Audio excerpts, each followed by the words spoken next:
Kuala Lumpur சுற்றுவட்டாரங்களில் சட்டவிரோதமாக homestay தங்குமிடங்களை நடத்தி வந்த 13 வெளிநாட்டினர் கைதாகியுள்ளனர்.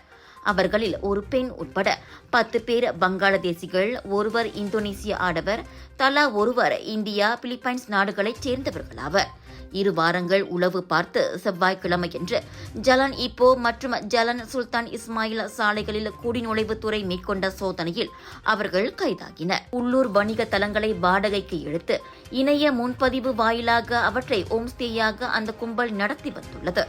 அறைகளின் அளவு பொறுத்து ஒரு நாள் இரவு தங்க 80 முதல் 400 ரிங்கிட் வரையில் இவர்கள் கட்டணம் வசூலித்து வந்துள்ளனர். ஓராண்டாகவே இந்த சட்டவிரோத ஹோம்ஸ்டே செயல்பட்டு வந்துள்ளது.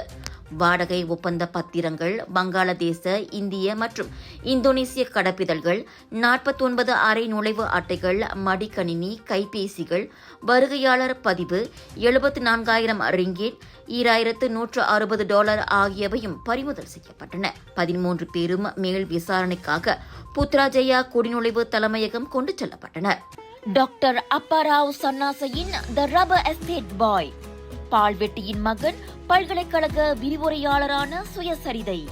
இவரின் மகள் டாக்டர் நிஷாந்தி அப்பாராவ் கைவண்ணத்தில் உருவான டிவினிட்டி இன் டைவர்சிட்டி, 108 இந்து தெய்வங்களின் சுருக்க கதை. தந்தை மகள் படித்திருக்கும் இந்த சிறப்புமிகு நூல்களை உடனே வாங்கி படியுங்கள்.